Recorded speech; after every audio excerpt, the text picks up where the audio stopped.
Hi, my name is Michael Waitze, and this is Michael Talks Tech. Every technology ecosystem, whether it's in Silicon Valley, whether it's in Europe, whether it's in South America or Central America or in Israel, and even in Southeast Asia, is made up of multiple ecosystem participants. This includes venture capitalists, angel investors, high net worth individual investors, entrepreneurs, mentors, and everybody that's included in this ecosystem. And we're going to talk later to a man named Adrian Stewart, who runs a company called Galaxy Ventures. Adrian, as Mark Suster would put it, sits on both sides of the table.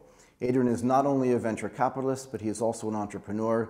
He runs companies and builds companies that focus on e-commerce and e-commerce facilitation.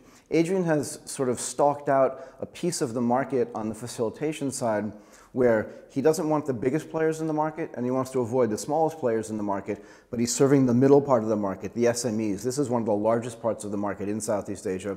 95% of these companies have yet to access the internet for their business. He's going to make sure they have access through this company called Soko-chan. I'd like to welcome Adrian Stewart to Michael Talks Tech. Adrian, thank you for joining us.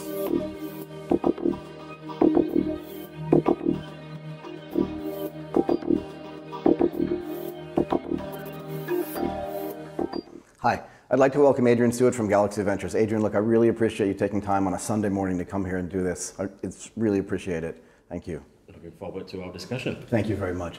Look, can you just give me a little bit of background on kind of how you started in this whole process of being an entrepreneur and maybe being a venture capitalist, and then I'll ask you some questions to get a little bit more detail. But I'm really interested in this move from Malaysia to Singapore and maybe what sort of prompted that, if you can start there. The Malaysia to Singapore move was basically, I was going to school, basically. I was born in Malaysia. I moved to Singapore when I was 12. My parents somehow envisaged that the education system in Malaysia would not be as good as that in Singapore, and they planned for me to go to Singapore to study. That was fabulous. Okay, Yeah, good stuff. When I was 12, I was already in Singapore. Okay, I didn't realize that. Okay, see, look, you've got a long history of entrepreneurship, not just in Thailand, but in all of Southeast Asia. Can you tell us a little bit about the evolution of some of your original ideas, where they came from, and specifically at the end, maybe the stuff that you did in the mobile space at the beginning in Singapore?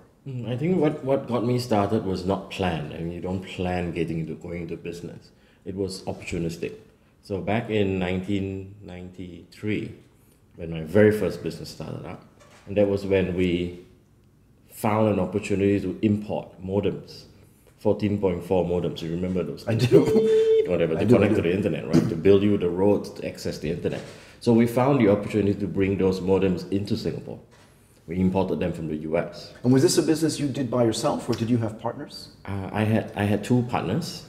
They were my university mates. Got it. Right. So that was the first business we actually went into, bringing modems into Singapore. Very interesting. It was the fastest modems ever, 14.4 BPS. Yeah. Right. So that got me into the business part of it. I mean, first you build the road to the internet. Right. The modems were giving people access to the internet, and then we looked around and we said, hey, there's not enough content. So perhaps we should start building content. Wow, back in 1993. Yeah, so we created websites. I learned how to create websites, right? I learned from scratch. There was no Dreamweaver, there was no tools. It's all hand-coded. Was there Front Page then? No, I don't think so. I don't think so. That was a later product from Microsoft, yeah, right? much later. So yeah, started building websites. That was the first business. That failed, right? That failed because the partners had an argument. Oh, right. So we went separate. Pretty common thing though when you do. I mean, it was the whole terminology of startup, but I went through so many of those. Then the next one came. Then that also failed due to partnership issues. Right. We didn't see eye to eye. And the third one came along, and that one survived for what, 6 years? What was that one? We started again, continuing the building of websites. We got the team together, but this time our websites were a bit more superior, so to speak. A little bit more sophisticated. Yeah, more sophisticated. Yeah, the first website, the first client we had back in 1996 was the Stock Exchange of Singapore. The Stock Exchange? Yeah, the very first website. So were you still dealing with the 14K modems?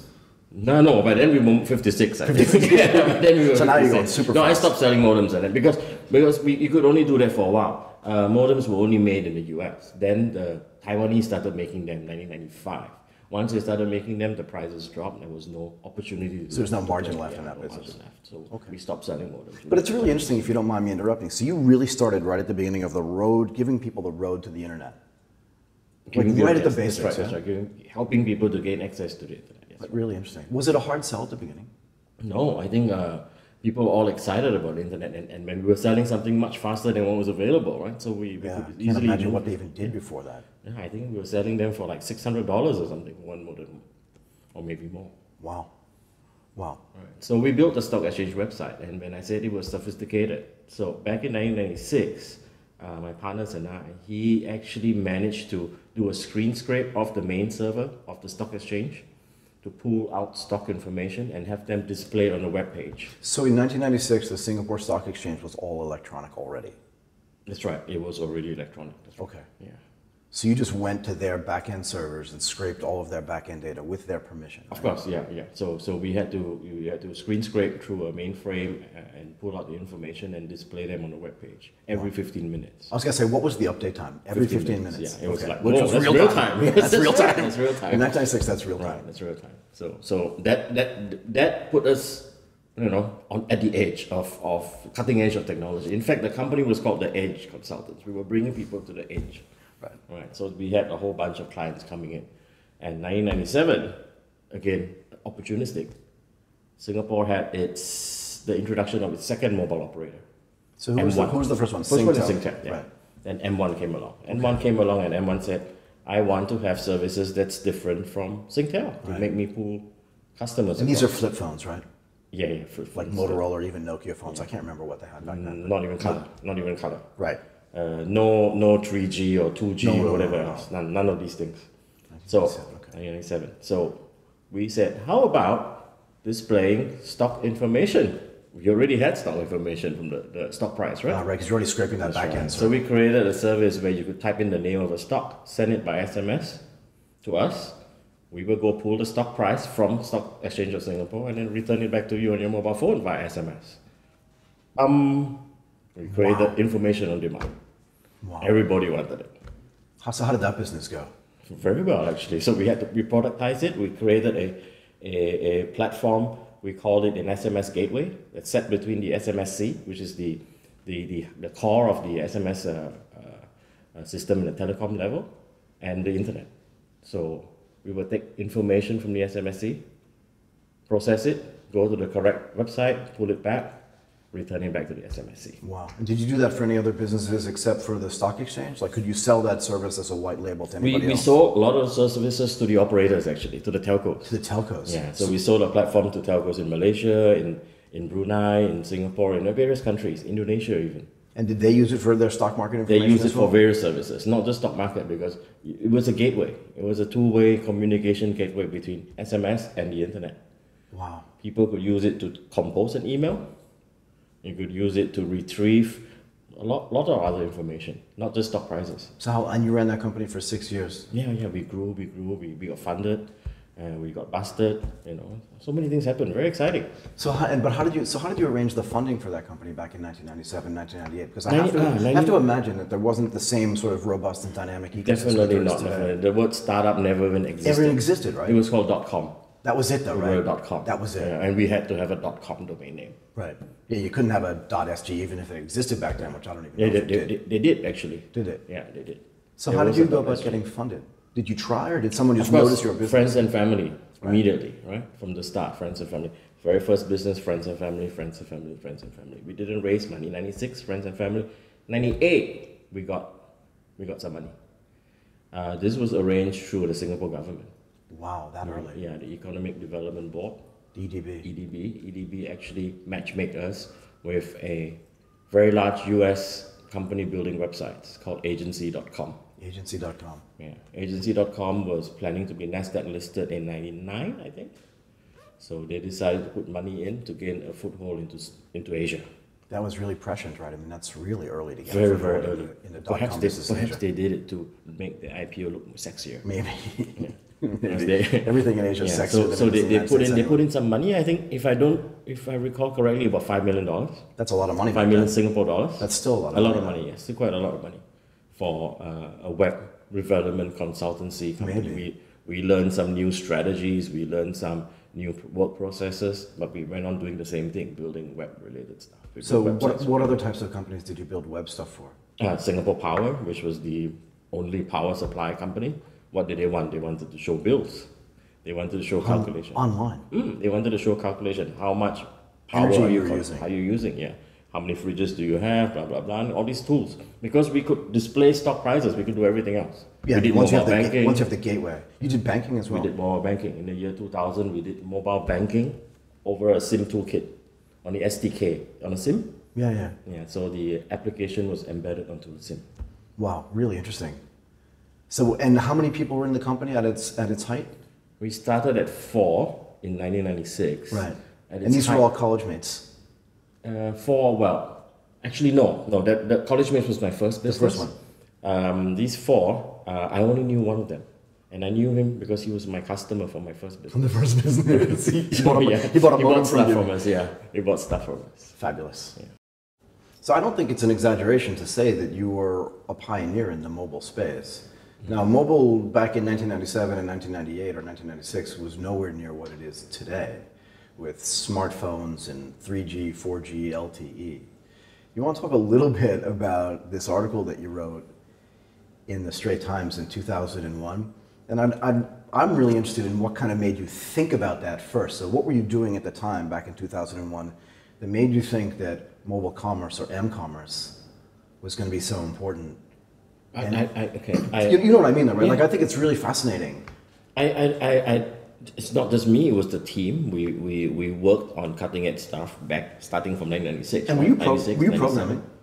No, I can't code. Neither can I. But I hand coded the stock exchange website Did you with really? HTML With and HTML? graphics and CGI server side. I tried so many times to do like HTML websites. I was just never good at it. It's okay. I can handle that. But no, serious coding, no. That was my co-founder. He's a real techie guy. So what were you guys talking about at the time? You built this SMS gateway. You did this stuff for the stock exchange. You did this stuff for Singapore Power. You're really at the forefront of what's going on in mobile. Then you're sitting around in 2001 and thinking, what's next? We looked at everyone had a mobile. Not everyone had a mobile. But most people had a mobile Most people phone. had a in Singapore. In Singapore, For sure. almost everyone had a mobile phone, right?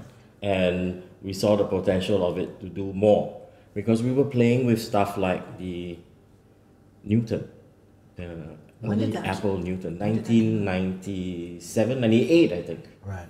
Yeah, I remember. Yeah, This huge. But it was really, really slow. Way ahead of its time, though. Really Right. slow. And then the Palm Pilot. Right. Right, I had the Palm Pilot. I had Right? 3 of them. I had the Sony version of a Palm Pilot. as well. Right. So we saw that, hey, it's if you could add mobility or phone into the Palm Pilot, it would be great. And you could actually pair it. You can actually connect to data services over your mobile phone through infrared. Oh, Remember infrared? I do. You can have infrared here, and you can actually get data services. Okay. I mean, I had one of the earliest Windows phones. So we saw the potential for people to do a lot of stuff. Right. Right? So we came up with simple things first. Mobile banking. We did mobile banking in the year 2000. What were you doing though? So people could see balances, or could they make transfers on their phone? They could make payments. They could make payments. Yeah, So this they was could pay their this was electric with bill, a telco right.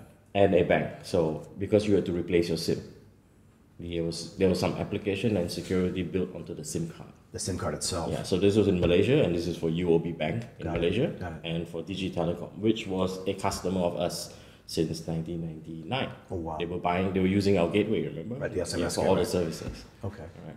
In fact, I think they're still using some of our stuff now. I was gonna say, like, I wonder what happened to all that technology that you built. Probably still running there. I see some familiar names. I was in Malaysia just 2 weeks back, Last 2 and weeks ago. I saw some familiar names on the platform. OCS, Online Customer Service. We created that for them.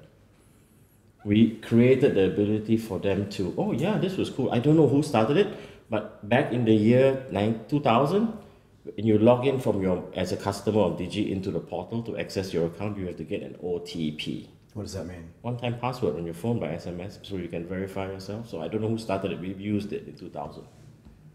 So every time you logged in, you got a Now one-time password banks, to log in. now banks make you do that when you do transactions with credit cards and stuff Interesting. instead of tokens. Right. Yeah, so.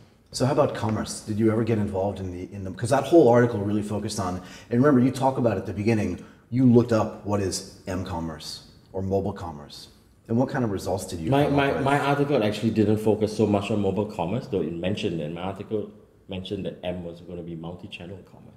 That means people will be actually buying stuff through various channels including physical locations, Right. where the mobile is a tool to help them to buy. And how would it be a tool to help them buy in a physical? Location-based services. We were talking about location-based Yeah, services. we were doing the same thing. Yeah, in you walk into a store and you get an SMS, right, or something like that. Location-based services. In fact, we tried that. I tried that in, what year was this? I think I tried that in 2000 and something in Singapore, Jurong Point Mall. Still really early, right? Yeah, where we did it. We couldn't have, because we were not a telco. We're not a telco, so we couldn't have access to the location of a user. Right. So we The telcos had it back then. yeah, you always have to communicate with the base station. Right. Right, the mobile phone always has to tell the base station, I'm here. Otherwise, I'm you here. can't communicate Yeah, with the tower. Exactly. Yeah. So telcos know where your phones are. Have to. So we didn't know. So we created a campaign where, hey, we put a sign in the car park in Singapore. Everyone pays for car park in Singapore. Right. There's no free parking. No. So we put a sign in the car park and says, hey, get free parking if you send an SMS with how many hours you plan to be in this mall. So if you type 2 hours to be in this mall, and you get free parking. And the moment we register your number, we know you're in the mall for the next 2 hours. So Right. we'll be sending you messages Got it. over the next 2 hours. So this from was stores. a way of kind of anticipating the fact that there were going to be Bluetooth beacons or NFC chips, which is now how you get. We didn't think of those things yet. You didn't think of it, but We that just was the wanted only to way you use knew. whatever we had to enable people to utilize services over their mobile. And it were was people basic back then stuff. actually willing to give away that information to get the For free, free parking, yes. For free parking. But even that idea, I think, was ahead of its time. There wasn't a lot of stuff on the internet back then that was, give me something that you would, and we'll give you something for free that you would normally pay for, was there? Like, that seems pretty innovative to me for that time. Could be, I guess. Could be. And I mean, because it was a opt-in, because it depended on people seeing the signs in the car park. So, take-up rates weren't like super high, right? Yeah. It's not like you have an app store now and everyone's downloading and doing social and recommending. You didn't have all that before. So in a country like Singapore, which back then probably had, what, 4.5 or 5 million people in it, how many mobile Three phones? probably. Three probably at the time. How many mobile phones do you think there were? I didn't count. I'm just guessing. I mean, I'm just thinking though, was it 2? Because mobile penetration was high, but it wasn't Probably as high as 60-70% of the population, I Okay, would say. so almost 2 million mobile phones, Yeah. which is probably more than there were PCs. I think that was one of the other things that you mentioned in the article, no? Yeah, that's right. But just in the early days, I mean, there were still analog mobile phones. You have to remember Yeah. that. And digital mobile phones came along later. Way later, though. Yeah, so GSM Singtel was the first operator in Singapore, and Singtel was operating an analog frequency first, called ETAX or DTAX or whatever it was called. I can't remember the name. Right. It was an analog mobile phone. So those phones couldn't do anything except call. Right. Right, and then GSM came along in late '96, early '97. Right. And people start coming on with digital. Right, so in 1997, I So believe. 98, 99, there'll Right. probably still be a mix between digital and analog phones. Yeah, Even yeah. though you had 2 million, not everyone was capable to access. So I think it was either 1997 or 1998 where Docomo came out with the first sort of GPS and mobile location-aware systems where you could actually know as a developer. Wow, okay. And I was wondering if you knew about that. Docomo is like a They were, different world. they were altogether, years ahead. right? I don't think they even used. They didn't use GSM. GSM. They had their own standards. their They own created standard, their right? own phones. They did everything totally differently. We in Singapore, Southeast Asia, and the rest of the world relied on global standards. But were you aware of that when you were there? I visited Japan. I looked at what they had. One of my first computers was a really, really small Yeah. Toshiba Libretto. A Libretto, yeah. Yeah, you remember the Of Libretto? course I The do. mouse pad was on the screen. Yeah, Actually. it was like, yeah. Yeah, it was on the and side. that was cool. It was on the side. That was cool. Yeah, it was really cool. Yeah, I had to go to Japan to buy it because it was not so anywhere else. But could in you the world. connect that to the internet when you were in Singapore? Because there was no such thing Yeah, as, you I mean, could. there was you Wi-Fi, could. but it wasn't that good. PCMCIA cards. Remember those big ugly things Yeah. that you slot in and then you connect a phone wire to it? Yeah. I completely forgot about that. Yeah, that's really interesting. I feel so old now. Having all these gadgets and all. You feel old. How do you think I feel? So you were in Singapore until when? I left Singapore in 2003. And what was the, okay, so not that long after you were doing all this stuff, what was the decision process there? You said, we've done a whole bunch of stuff in Singapore already. The decision process was very simple. Number one, prior to coming to Thailand, I was already making several trips to explore business here because in the year 2000, we got funded second round. Right.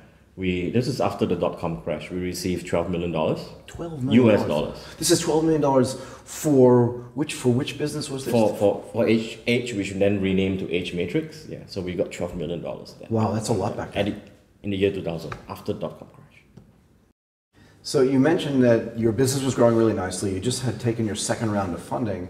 You've been coming back and forth to Thailand on a regular basis to look into businesses or developing businesses here. Can you talk about what types of businesses you're looking to develop and what made you make the final decision to actually move out of Singapore, which is pretty close to Thailand anyway, and make yourself based in Thailand? Okay, so obviously we were looking to expand our business beyond Singapore. We already had offices in Malaysia, a Malaysian office which I set up. I spent a year in Malaysia setting up that office. Oh, I didn't know that. Okay. Yeah, outside of Singapore. So 2000, I spent a whole year in Malaysia setting up an office from scratch, building from zero to, I think I left the year with 25 employees. Okay. In 1 year, right?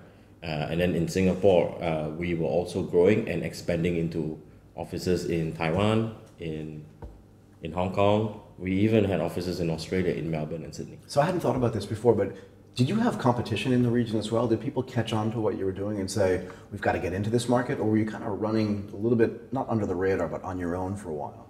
I think we were running on our own. There weren't really any competitors. So you didn't notice anybody A lot of out the there? big guys were looking to partner with us because of our forward-looking technology. Yeah, so fair to speak. enough. So perhaps ahead of time technology. For sure. Right? So a lot of people were looking to get stuff from us. Right. So how did you make that decision? Like what types of businesses were you looking for? So obviously Thailand was in the radar, and we were looking to start to deploy some of the stuff that we've done in Malaysia with a Thai telco. Okay. Right, to see how we can get our gateway deployed. So who were the telcos back then? Was AIS, DTAC, and True still all No, existed? I think True was not there yet. Probably not. It's the Yeah, newest True one. came a bit later. And it was called Orange. So True was an outgrowth of the Orange business. That's right. I didn't know that. True was outgrowth for the Orange. So it was called Orange, and that was probably in about 2004, 2003, 2004. I actually met the guy who said he set that business up, but that's a completely but there was DTAC and there was AIS. But I think DTAC at that point in time was not digital yet. It was a company called World Phone. It was doing analog phone service, something like that. Okay. Yeah. Okay. So we were looking to bring those stuff To them. yeah. So what was the reason for the move? Very simple. September 11, 2001, two planes crashed into a building in New York. Right, I remember I was that. walking on the street in Taipei. I got a message on SMS, plane crashed into a building. I imagine a very small Cessna plane crashed into a building. Some drunk dude flying. And I was still in the market, I'm walking, and I looked up and I saw, shit. Right. I went back, I stayed up all night. Right. BBC, CNN, BBC, CNN. In The world is in Taipei. Taipei. The world's going to end. I said, the world is going to end. Fuck, my business is all gone. Right, it felt like so it was true enough. After that, no telco decided to in any project, and people were cutting back expenses. I never thought about that actually. Yeah, it was just very bad. It was really, really, very bad. In the whole region. In the whole region. Even in Singapore. Singapore. What was their? Well, I mean, I guess. The whole global thing is like, you don't know what's going to happen. The Americans were preparing to go for war. To go to attack Afghanistan and go after whatever his name was, or Osama bin Laden. It's really funny actually. Like I never looked at this in the context of, because I was in the stock market then, right? So for me, if you look at the charts of the stock market, it's all the way down, and I only looked at it in the context of finance. But I never thought really about how other businesses, particularly tech businesses, would get affected. Because in my mind, those things were just growing. Tech businesses were affected in the bubble, firstly. Right. There was a bubble. That I remember very clearly. So they were very susceptible to any jokes. Any disruption. Yeah, so this was a big enough joke to cause anything to be disrupted. And it disrupted. So you're in the middle of negotiations, let's say, with, let's just say AIS. Delayed. And they just everything just delayed. Never mind. We don't know what's going to happen in the world. Hold on first. We don't need to spend that money now. Okay. Right. Really interesting. So, of course, so rewind to the end of 2000, we got VC funding. So what happens when the VC says, go, grow, expand. As fast as you can. Get more people, faster, grow up. Right. We grew up. Right. So you hired people in Malaysia. And then this thing came. Right. Boom. So you were going up, this thing came down. What happened in the end? So it's just crash. You die. We died. We literally died. We had to get people out. We had to let people go. We had to cut down the offices. We had to close down a few places. Quite sad. Very sad. Yeah, and at the end of the day, we sold the company for $1. Did you really? Yeah, I still have the... You still have the dollar? You still have the dollar. Yeah. But so why did you end up in Thailand? So a friend of mine says, come in, let's do stuff in Thailand. So I moved there, I started looking at the data. So then people in Singapore said, why are you going to Thailand? It's like backward. It was backward compared to Singapore. Well, the whole region's backwards. Yeah, compared to Singapore. Compared to Singapore, particularly from a GDP. I saw at that point in time, and I gave them this very straight answer. Mobile users in Thailand, at that point in time, 25 million.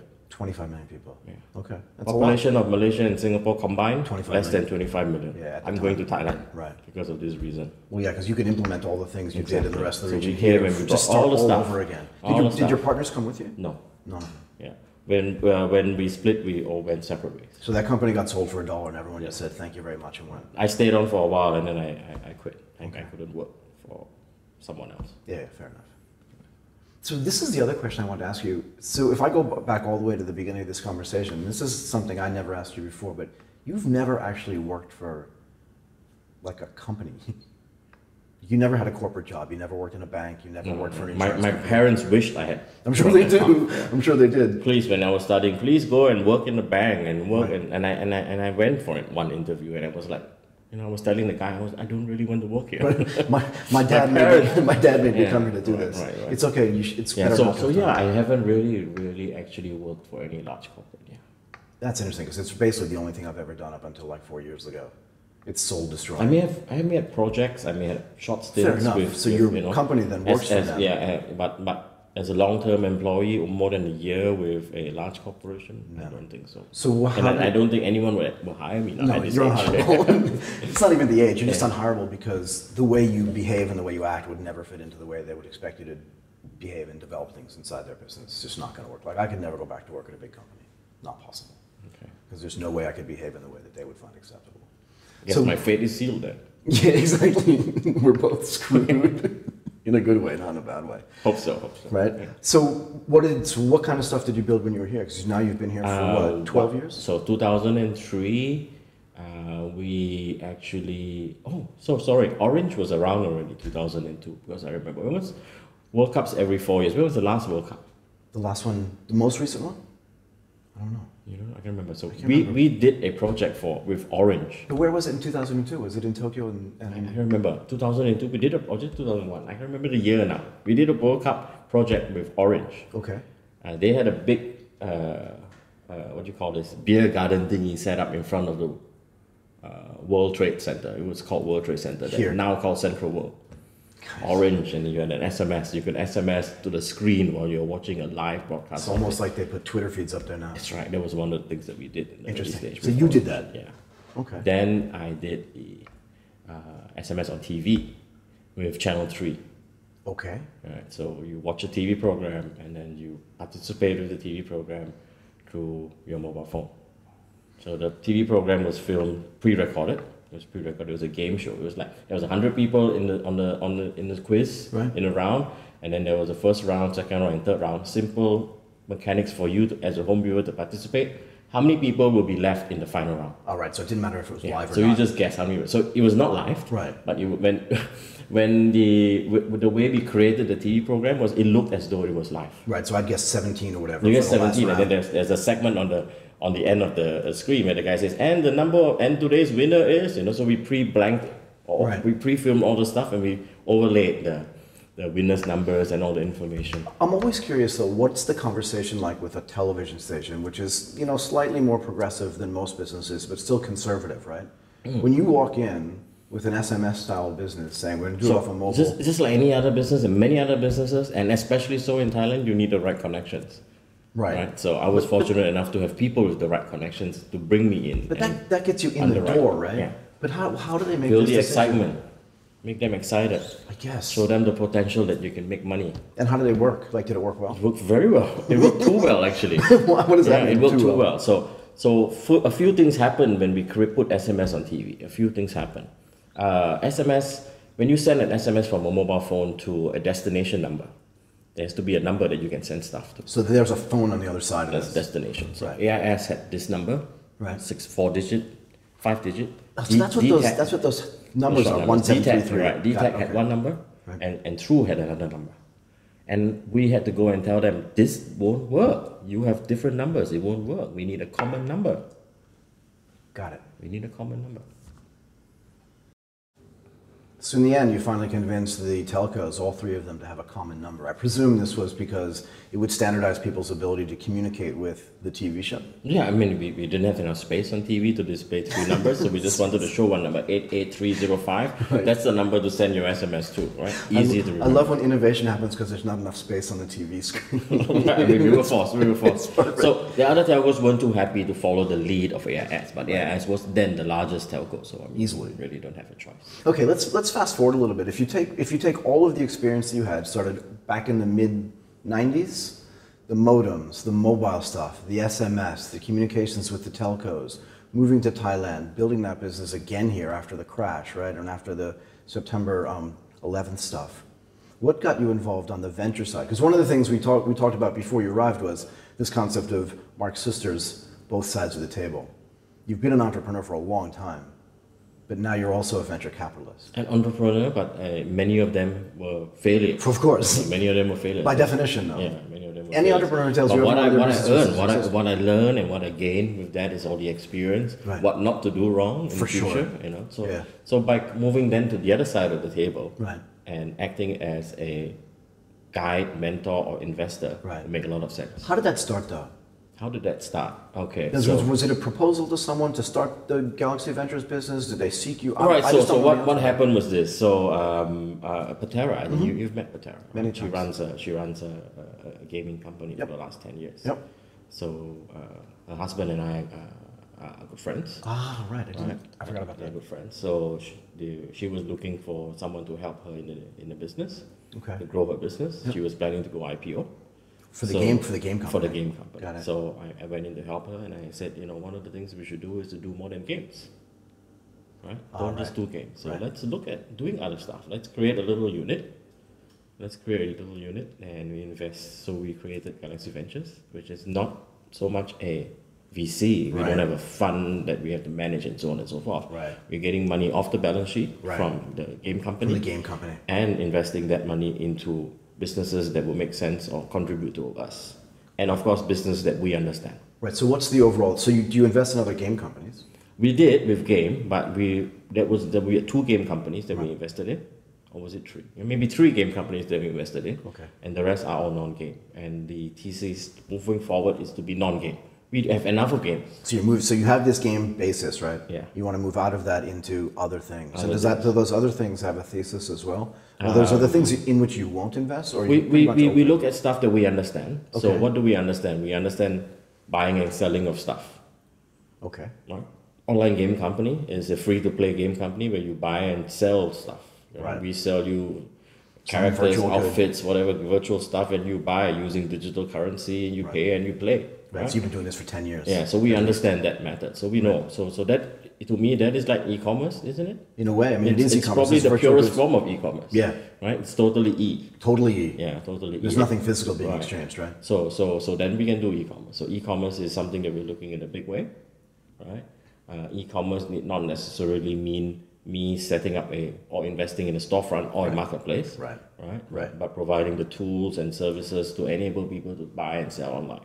So that's why, I guess we can talk about the 365. So Page 365 is one of the examples of that, right? Right, so it's not a pure e-commerce play, but it's a tool maker for people that want to do e-commerce. That's right, it's a tool maker focusing on an interesting segment, which is the social commerce segment, a segment that's probably unique to Thailand and countries in this region. Can you give a quick explanation about what Page 365 does? Okay, for people that haven't seen it yet. First, we have to explain what social commerce is about. For sure. Right? A lot of people, especially audiences outside of Southeast Asia, will view anything that a seller is selling over Facebook as C2C commerce.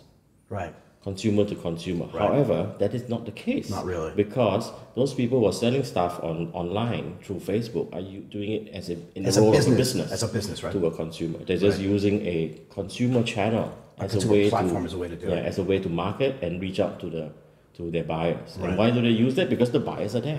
They're there already. Right. The buyers are there. So the market is there. They're just putting stuff into the marketplace. So how do they sell? They sell by putting stuff onto a page.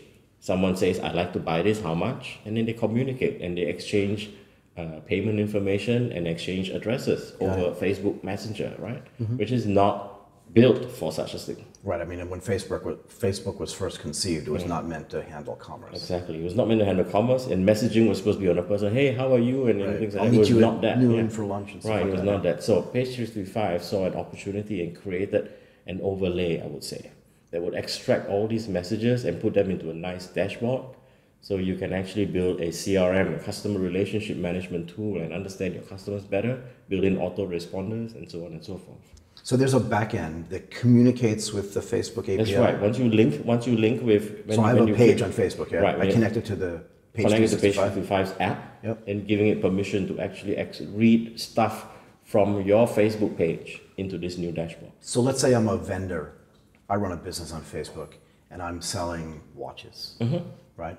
And I've had my stuff on Facebook for 2 or 3 years, and I'm doing some volume. You know, I'm making $2,000, $3,000, $4,000, $5,000 a month, whatever. Okay. But it's hard because I've always got to be at my keyboard, That's always right. watching my messenger to make sure I don't miss somebody saying I want to buy it, or I want to return it, or I have some kind of customer service problem. That's right. But then I connect it to Page 365. Right. And this dashboard can be accessed by multiple users. You don't have to be working alone now. You can Right. have 2 or 3 or 4 people. And I can be anywhere as well. Yes, It's you can mobile. be anywhere. Right. And it sends me notifications. Now they have an app even. Now they have an iPhone app and an Android app to actually manage all your messages. Which means I don't have to sit in my office necessarily to manage my business. I can actually go out and look at product. I can go to warehouses and make sure everything's okay. That's We'll probably, talk about the warehouse that's business probably the case. Yes, afterwards, probably yeah. the case. Right. So then Page 365 is, of course, it's extending more features and functions to these group of customers, but actually now giving them storefronts. You now have a storefront outside of Facebook. So it's going all the way back to the beginning of the stack and saying, we'll build your storefront for you on Facebook because we know how to do this as well. Right, and probably saying that Facebook is so easy to use. Right. You just upload a new picture and description. We build some logic to take that picture and create it as a product item in your catalog. And do they connect that to the CRM and that connects It's to... all connected. But does that connect, so does Page 365, and this is a little bit of a loaded question, but does Page 365 then connect to a back-end system that maybe manages a warehouse and delivery and fulfillment? Not yet. But I It presume plans that's to. gonna Yeah, it will be a probably plan. do that, but it's now going to be handling payment as well. Payment. Do they use... So it's gonna be handling payment, like people like Omise. Omise. Yeah. So they work with Omise to handle payment. So like instead of you just transferring money, you can now pay through Omise or credit cards and so on. So we talk a lot about how Facebook is Bangkok is like the largest use of Facebook anywhere for any city in the world. I think there was Instagram, wasn't it? Well, Instagram as well, but both yeah. of them are. But Facebook is still so Bangkok ends up being the largest user base of Facebook anywhere in the world, which is interesting. But what it must mean is that a lot of those are businesses as opposed to just being personal pages. Yeah, I think so. I mean, For people that quantify themselves as living in Bangkok. Facebook did a launch of their Thai office, right? Yeah, They had a recently. video, and then in the video, they mentioned there were at least 1.3 million SMBs, they call it, Yeah. who have presences on Facebook in Thailand. Well, that's a massive market then It's for huge. Page 365. Yeah, it's And huge. did they expand their business? So this is an investee company of yours, right? That's right. Did they then expand that business? We invested in 2 rounds.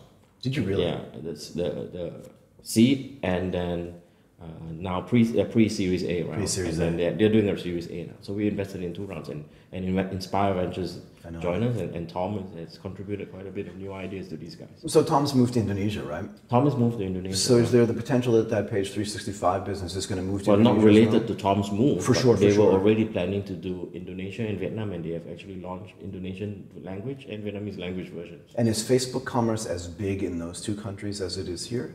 I think in Thailand it's much bigger. Much bigger. Yeah. People look at Indonesia because they think that, hey, look, So many 200 people. over million people, So many whatever, so many people. Yeah. They think that everything will be in large numbers, but in reality, the buying power is not there yet. No, it's not. The I mean, transaction power is not there. You and I yet. talk about this all the time. You have to be long-term really bullish on this ecosystem Yeah, in it's a Indonesia, long-term game. but short-term That's right. and even medium term, the real bet to me is in Thailand and in Vietnam. I think so, yeah. I think so. Again, Malaysia you mentioned earlier, it's great and it's wealthy and it has all these things that are really good about it, but it's small. Right, but Malaysia could work as a cheaper Singapore. For sure. And It's close enough to Singapore. It's modern enough. Yeah, It's pretty modern as compared to Singapore, but a lot more cheaper. And the government is also paying attention to tech right now, so they'll fund stuff whether it's through Cradle or through Magic. Right. Right. There's a lot of stuff that's going to go on. Singapore is just too expensive. Way too expensive. Yeah, because you can't live there. If you're an entrepreneur on a shoestring budget, You it's can't. way easier to live in Cyberjaya than it is to live right outside of the main part of Singapore, right, for that's sure. right, So it probably makes sense to talk a little bit about the warehousing business, if that's okay. The warehousing business. Yeah, or the facilitation business, if that's okay. The thing is, it just connects because it fits into your thesis of helping people accomplish their e-commerce without being e-commerce itself. That's right. I mean, people have said there's a gold rush in e-commerce, right? Everyone's Absolutely. rushing in and throwing money and looking for this, gold stuff. I mean, Right. So we don't have that much money as other funds or other investors. So we look at not joining the gold rush, but providing tools to people who are rushing for this goal. Got it. So tools include Page 365 and the warehousing, fulfillment businesses, anything that will help e-commerce. Got it. Yeah, so I understand this whole concept of the gold rush, right? And while everyone's out there looking for gold, not everyone's going to find it. And I think this has to be part of your investment thesis. And frankly, I completely agree with it. I think there are going to be a lot of people building e-commerce businesses, but they're going to need tools to do that. And it seems to me that your feeling is, let's build the tools instead of specifically going out and building an e-commerce business. Because a company like Page 365, and even if you're dealing with a back-end facilitation business, those are the things that allow other businesses to scale because they can't build them themselves. That's right. So and the tools are also a bit more long-term. For sure. Marketplaces or even e-commerce sites will come and go. They will. Right? But there will be many other people trying. Right. You know the way I love this. I love the platform businesses, right? Because you plug things into them, you don't care what gets plugged in actually. Right. They'll just keep coming in and recycling. So e-commerce, I mean, if you look at the non-digital part of e-commerce, you need to deliver stuff, you need to store stuff. Right. So we're looking at those areas. That's really interesting.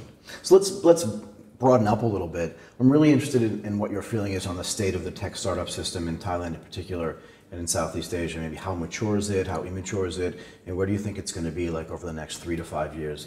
And then finally, if you could talk a little bit about one of your most recent blog posts about the tech ecosystem as opposed to the ecosystem. Okay. It was just something that I read and I thought it was very interesting. So we can just finish up there if that's okay. The startup system and the startup environment or ecosystem in Thailand, I think has changed significantly in the last 3 years. Okay, fair enough. Right? I agree. And a lot of that is due to, I think, I have to give credit where credit is due, and a lot of that is due to Haba and the community. For sure. Yeah, because their excitement and their ability to attract people. So Haba has done a lot. And then E27, the guys from Singapore, they also come in and bring... Echelon Thailand is huge. Brought people in to explore Thailand, bring Thais out to Singapore and so on and so forth. They've done a really good job. They've done a good job.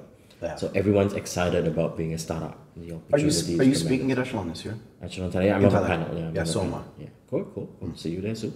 Oh, actually, in a few weeks. Yeah. Well, you can't do that because this is Christmas.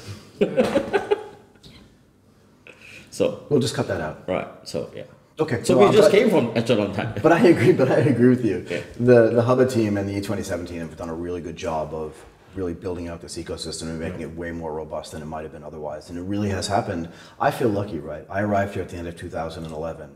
And from the sort of first quarter or second quarter of 2012, I've seen things just explode. That's right. Across the board. Yeah, but sometimes good and bad happens with this explosion as well. Right? For sure. A lot of people see the glamorous part of being a startup, the excitement. They see the tail end of a startup, right? They see the peak of a startup. Well, because the only thing that most people notice are the successes. Because they don't see the stuff that's ahead that began years ago. Right. People know about Airbnb today, but they didn't know about Airbnb about 4 years at least ago. Right? No one heard. And nobody cared. Or Facebook, for instance, even. When did Facebook start? We're at the peak, but that is not all. What startups is all about. I mean, people like me, I've gone through failure and failure and failure and failure. At least 6 failures. So have I. Yeah, completely understood. And they have to see that part.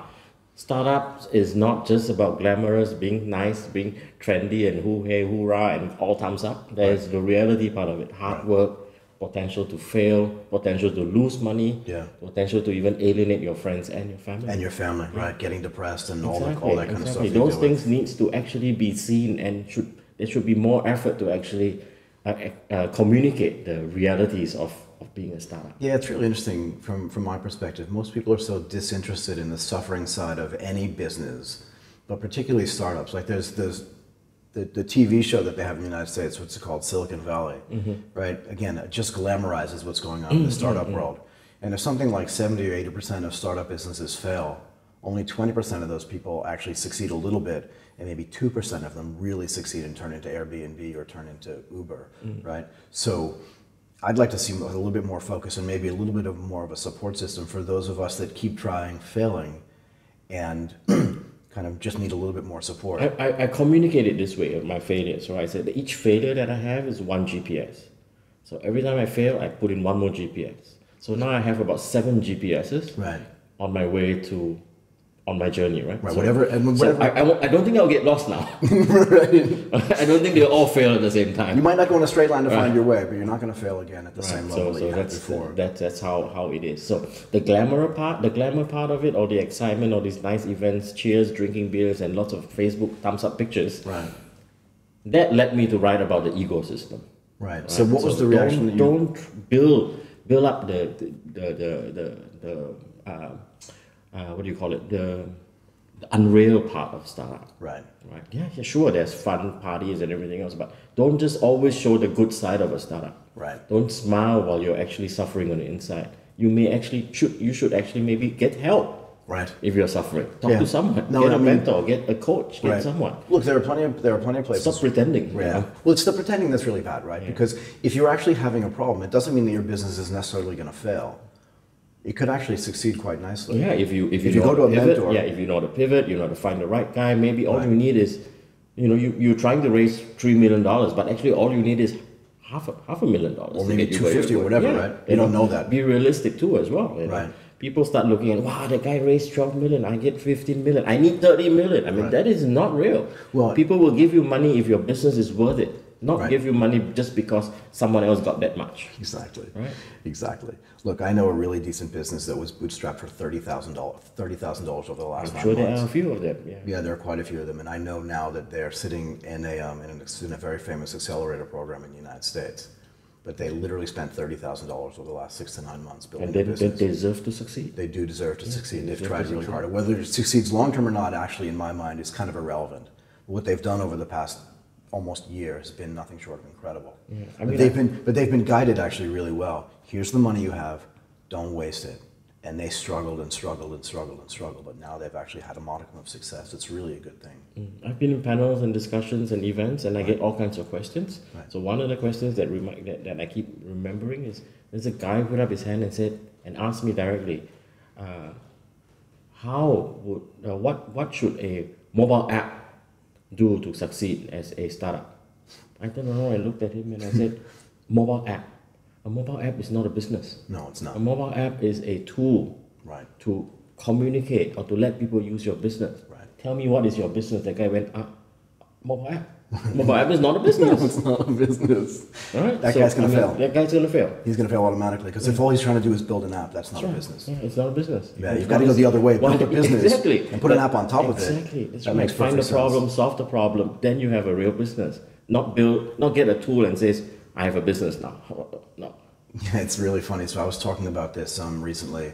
The only businesses that really succeed are those that really solve a real problem and actually match some supply with some natural demand. You can tell actually really quickly if your business is going to succeed if you just tell people about it and they say, I want to do that. I need some of that, whatever that is. It could be digital, it could be physical, it doesn't matter, right? But if you've got water and you're in the middle of the desert, you know that's going to work. It's the same thing. Yeah, and a lot of these, sometimes there's just maybe too many events as well. For sure. Yeah, happening in startups, and then at each and every one of these events, there's always this pitching competition. Right. Right. What's your view on that? and then so I'm coming to that. So because we've sat on judging panels together, and then people think that winning a pitch at the competition is like the be all and end all of life. Right.